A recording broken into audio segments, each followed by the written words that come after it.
Mission বসুন্ধৰা ৩ৰ অধীনত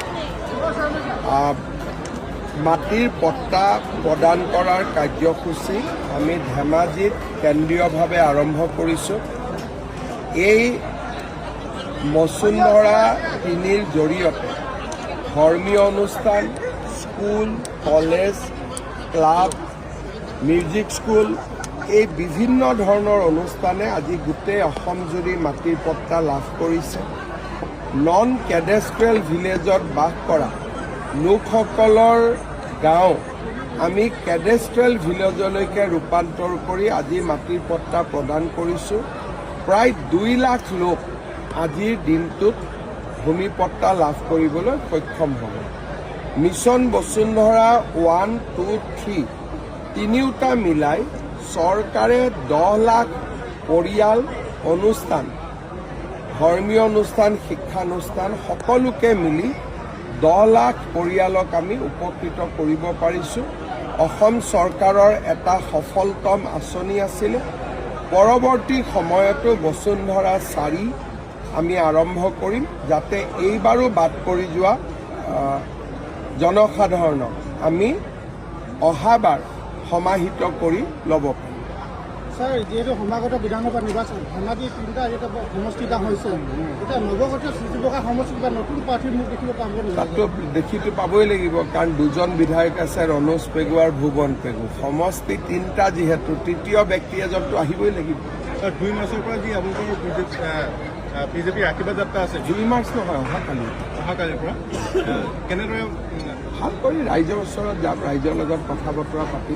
গতিকে অহাকালি ৰাতিপুৱা ঢেকীয়াজুলিৰ পৰা আৰম্ভ হ'ব আৰু সমগ্ৰ অসমৰ বিভিন্ন জেগাত প্ৰায় আমি টাৰ্গেট লৈছোঁ যে 1,500-2,000 কিলোমিটাৰ আৰু 40-50টা সমষ্টি সামৰি লোৱা। কিমান শিক্ষা বিভাগতো আৰু বেলেগ নিযুক্তি এতিয়া নাই। 4,500 এটা এপইণ্টমেণ্ট আছে আৰু এটা স্পেচিয়েল ৰিক্ৰুটমেণ্ট এটা ড্ৰাইভ আছে, হৈ যাব এইবিলাক। এতিয়াতো 400 কৰি দিলোঁ মই। এই মাহততো পেঞ্চন তেওঁলোকে 400 পাব, আগত 250 পাইছিল। আপোনালোকৰ মিত্ৰজোঁটৰ আসন অগপৰ লগত আসন ভগোৱা আমাৰ BPF-ৰ লগত যোৱাকালি প্ৰায় চূড়ান্ত হ'ল। ৰাভা যৌথ সংগ্ৰাম সমিতিৰ লগতো প্ৰায় চূড়ান্ত হ'ল। AGPৰ লগত 10 তাৰিখৰ আগতে আমি চূড়ান্ত কৰিলোঁ।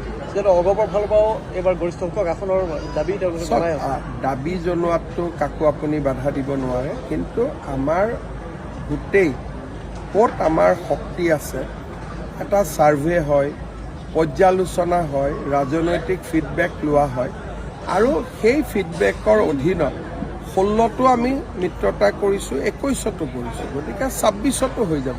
অসম গণ পৰিষদৰ কেন্দ্ৰীয় নেতৃবৰ্গই কৈছে যে এইবাৰ বন্ধুত্বভাৱে নহয়, মিত্ৰজোঁটতে যদি মিত্ৰজোঁটত খেলোঁ তেতিয়াহ'লে আমিও ভাল পাওঁ, কিন্তু যিবিলাক চিটত 2টা দলেই এৰি দিব নোৱাৰে তাততো ফ্ৰেণ্ডলি কৰিবই লাগিব। গতিকে যদি মিত্ৰতা 100% হয় এইটোতো আমাৰ ভালৰ কথা। আৰু AGP দলে যদি তেনেকুৱা কথা কৈছে এইটোতো বহুত আনন্দৰ কথা। তাৰমানে তেওঁলোকৰ লগত আমাৰ কোনো ডিছপিউট নাথাকে। কিন্তু যদি ডিছপিউট থাকে তেতিয়াহ'লে BJPয়ে বন্ধুত্বপূৰ্ণ প্ৰতিদ্বন্দ্বিতা কৰাটো BJPৰ ফালৰ পৰা কোনো আপত্তি নাই। খোলা আছে আমি, কাৰণ তেওঁলোকৰ এটা সংগঠন আছে, টিকট নিদিলে ৰাইজে বেয়া পাব পাৰে। গতিকে আমি এটা একমডেট কৰিছোঁ AGP যে আপোনালোকে যদি মনাব নোৱাৰে কোনোবা মানুহক, কাৰ্যকৰ্তাক, এইটোত বেয়া পোৱা কথা নাই। BJPয়ে একদম বেয়া নাপায়, আপোনালোকে ফ্ৰেণ্ডলি খেলিব। তেখেতসকলে এইটো কথাও কৈছে যে ইয়াত ভেটি আছে, যিটো সমষ্টিত ভেটি আছে।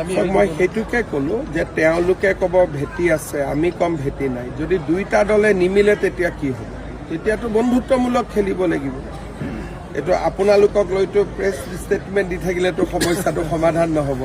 সেইকাৰণে BJPৰ হাতত এটা সমাধান সূত্ৰ আছে যে যিকেইটাত পাৰোঁ মিলিজুলি খেলোঁ, যিকেইটাত নোৱাৰোঁ বন্ধুত্বপূৰ্ণ খেলোঁ।